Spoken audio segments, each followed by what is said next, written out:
Idossou. C'est un plaisir de vous accueillir ce soir à la résidence de France, en présence de vos amis et de votre famille et peut-être de certains collègues ou anciens collègues. C'est aussi un honneur pour moi de vous remettre ce soir les insignes de chevalier de l'Ordre national du mérite français. Par cette distinction, la France consacre votre engagement au profit de la préservation de l'environnement, de la promotion de l'artisanat et du consommé local au Bénin, ainsi que votre action au service du rayonnement hôtelier français sur le continent africain.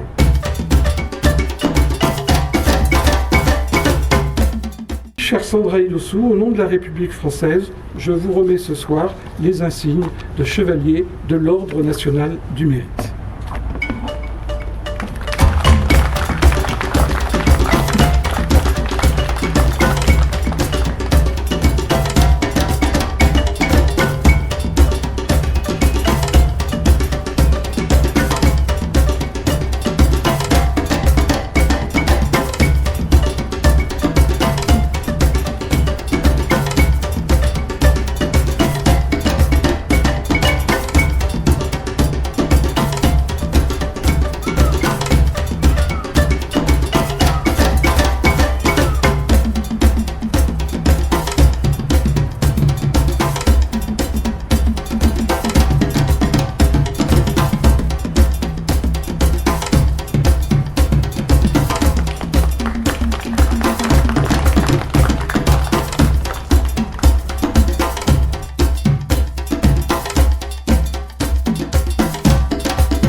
Avant tout propos, je voudrais commencer par 2 confidences.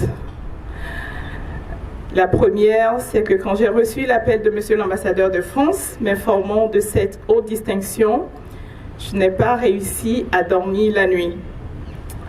En fait, j'ai eu peur. J'ai eu peur parce que je me suis posé 10 000 questions existentielles. Mais pourquoi moi ? Avec toutes les nombreuses personnes qui font de si grandes choses au Bénin, pourquoi moi ? En y réfléchissant, je pense que j'ai eu peur aussi parce que ces distinctions signifiaient que je n'avais plus le droit de baisser les bras. S'il est vrai que j'ai toujours été passionnée et souvent portée par mes nombreux engagements, je me rends compte que mes années de formatrice pour le groupe Accor ont forgé ce caractère.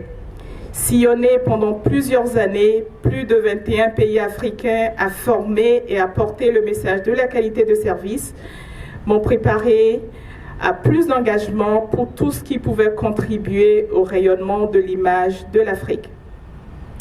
Ma deuxième confidence ce soir, c'est qu'il y a quelques années, mon cher et tendre mari m'a vendu l'idée de rentrer définitivement au Bénin. Et donc, je précise, l'idée de rentrer au Bénin venait de lui. C'est l'occasion ici pour moi de remercier mes amis d'ici et d'ailleurs, parce qu'il y en a beaucoup qui ne sont pas ici, mais aussi des personnes que je ne connais pas tout le temps, mais qui se mobilisent autour de moi.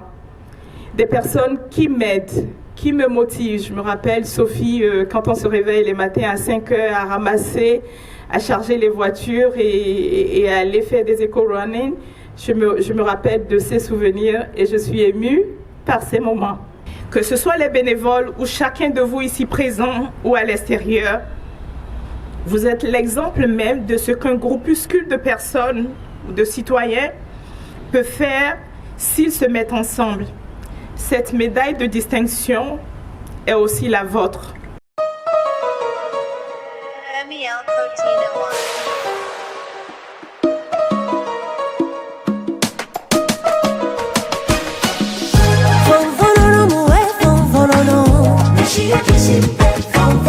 J'ai émigré au Bénin il y a 3 ans et c'était une des premières à m'ouvrir son cœur, m'offrir son amitié. C'est une des premières avec laquelle j'ai travaillé et que je crois qu'on va continuer à travailler. Donc c'est une dame que j'ai rencontrée il y a un peu plus de 3 ans et nous sommes devenus amis. Et je peux l'appeler amie maintenant. Je lui ai prédit un avenir en politique Et je lui ai dit que je devrais être dans son équipe de com parce que je la vois vraiment aller très loin parce qu'elle a commencé, elle a foi en ce qu'elle fait, elle est honnête, elle est franche et je crois qu'elle a beaucoup à offrir à ce pays. Et elle refuse pour le moment mon travail à ce qu'elle change d'idée, quoi. Je vais vous dire que Sandra, si vous la dépassez, ne demandez plus où sont les Africaines. C'est le symbole de toute l'Afrique. De toute initiative, comme par amusement, elle a transformé un petit village au Tchad. Elle a réussi à faire créer une école, à initier la création d'une école que le gouvernement a accompagnée au plan administratif. Et c'est le lieu pour moi de remercier toutes les personnes morales, physiques, les associations qui l'accompagnent. Ok.